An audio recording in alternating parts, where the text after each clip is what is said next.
Bouaké, mosquée Salem du quartier Habitat de la Caisse. L'imam Yaya Kone immole un bélier à l'occasion de l'Aïd el-Kébir ou la fête de la Tabaski. Ainsi, le guide religieux commémore le sacrifice d'Abraham, un acte de haute portée spirituelle pour le fidèle musulman. L'action de dévotion est précédée de la prière de 2 rakats préconisée pour la circonstance et suivie du sermon de l'imam. Yaya Kone a invité ses coreligionnaires à marcher selon les principes de Dieu afin de bénéficier de sa grâce. La paix, le pardon, la tolérance, l'entraide et le social ont été au centre du sermon de l'imam de la mosquée Yassine, quartier Air France 3. Nous sommes à Bouaké.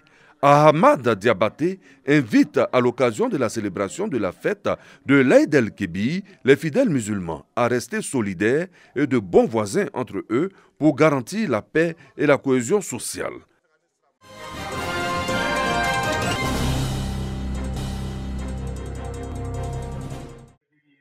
Malgré la pluie survenue dans la ville de Thiassalé, les fidèles musulmans ont pris d'assaut les sites de prière pour commémorer l'Aïd el-Kébir, appelé communément la fête de la Tabaski.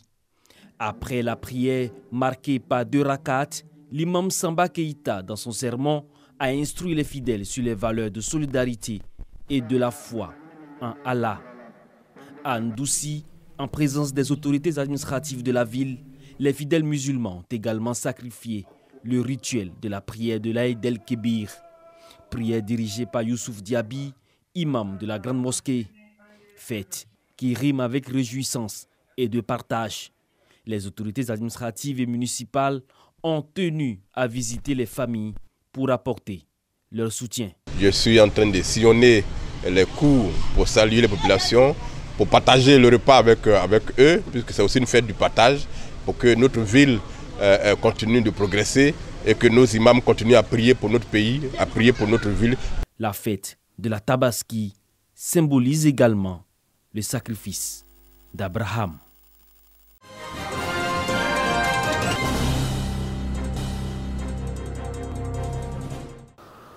Elles n'ont presque pas dormi, les femmes de cette habitation dans le village de Malamalankro, village de la sous-préfecture de Noamou, dans le département de Tiapoum, région du Sud Komoué. Mobilisées pour la cuisine et rejointes par d'autres femmes du voisinage, aussitôt que le muezzin de la mosquée du village a fini de réveiller les musulmans de cette localité. Chaque année, au jour de la célébration de l'Aïd el-Kébir, c'est le même rituel. Préparer les différents mets qui accompagnent ce moment particulier pour la communauté musulmane, la Tabaski. Nous avons au menu de la pomme de terre. De l'autre côté, on fait un peu de tchèp. Il y a du riz aux sauces légumes, il y a foutou. Et puis, on va griller un peu de viande. Vous allez manger ça bien croustillant, chic. Nous avons immolé le mouton. Et actuellement, le repas est prêt. Nous invitons tous les voisins, on mange ensemble. Chaque année, c'est pareil. Chez nous, dans notre secteur ici, lorsque le repas est prêt, on appelle les voisins. Donc tout le monde, on mange dans chaque cour. Venus des différents quartiers, les fidèles musulmans du village convergent vers la mosquée.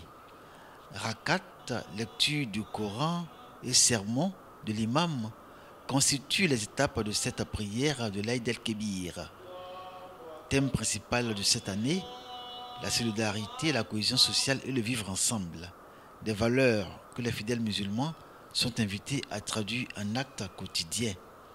Ce que j'ai dit aux fidèles, de remercier le bon Dieu et puis de se comporter de la manière que l'islam veut. Les gens doivent être unis. L'union fait la force et la division fait la faiblesse. Nous rendons grâce au ciel. Disons Allahu Akbar. Nous venons à peine de prier. Je pense que tout à l'heure, nous allons faire le sacrifice d'Ismaël et d'Abraham. Il était plus de 10 heures quand les fidèles musulmans de Malamalankro quittaient la mosquée pour rejoindre leurs domiciles respectifs. Les invités y sont attendus comme il est de coutume à chaque fête de Tabaski. Aux environs de 13 heures, les premiers arrivants se signalent. Cette année, le député de Tiapoum, fils de Malamalankro, a invité tous les chefs de village que compte le département de Tiapoum à partager le repas dans un esprit de fraternité. Donc tout le monde a le droit de partager le repas. Je crois que la cohésion sociale reviendra et la paix viendra. C'est une première fois dans le département. On a l'habitude de fêter seul ici, entre nous. Désormais, la tabaski n'est plus pour les musulmans seulement. Et la tabaski est maintenant pour tout le monde. Ce moment de solidarité, de fraternité et de partage est observable dans toutes les habitations. Parts de viande et repas sont apportés aux voisins, amis et connaissances. Les convives arrivés sur invitation sont accueillis et même ceux qui sont arrivés à l'improviste ont une place. Des réalités que commande l'islam et qui donnent à la tabaski tout son charme. On se promène, nous avons 5 coups ici pour quand même déguster quelque chose, parce que c'est la fête, pour quand même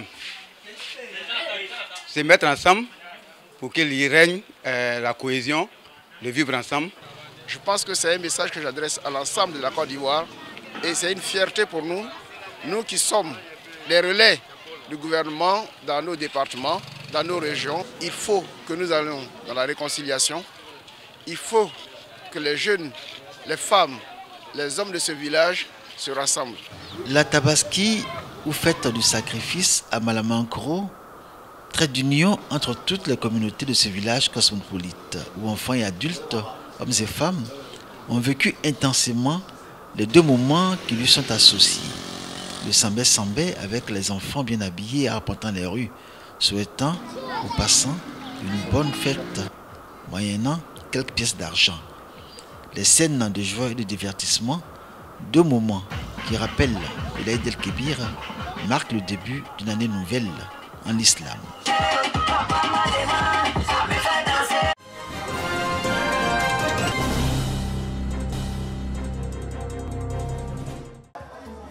Trois nouveaux dispensaires avec du matériel de santé pour la sous-préfecture de Marandala, région du Béri. Ainsi, les villages de Kougbéré, Borozomba et Bobosso bénéficient des réalisations du conseil régional. Les infrastructures de santé sont inaugurées par le président du conseil régional du Béri. Une satisfaction pour la population. On se soigne dans la clinique. Aujourd'hui, on a eu du dispensaire. On est tellement contente. On remercie le gouvernement. Le conseil régional travaille bien. Non seulement nous avons des bâtiments que nous réceptionnons, mais il y a de l'équipement qui accompagne ces bâtisses-là. Et donc, dès que nous réceptionnons, immédiatement, nous mettons en fonction ces infrastructures sanitaires. Nous avons une satisfaction en termes de couverture d'infrastructures au niveau non seulement de la sous-préfecture de Marandana, mais pour la totalité même du département de Bankono. Pour le président du conseil régional du Béri, il s'agit de rapprocher les centres de santé des populations issues des zones rurales. Dire à cette population d'utiliser en bon escient cet édifice, de leur dire de le fréquenter régulièrement, faire confiance au conseil régional et que nous sommes là pour eux. Et tout ce qui touche au bien-être de nos parents, en tout cas, nous répondrons présents. Ces dispensaires ruraux ont coûté chacun 35 millions de francs CFA. Ils sont composés d'une pharmacie, de plusieurs salles de consultation, d'observation et des bureaux pour le personnel.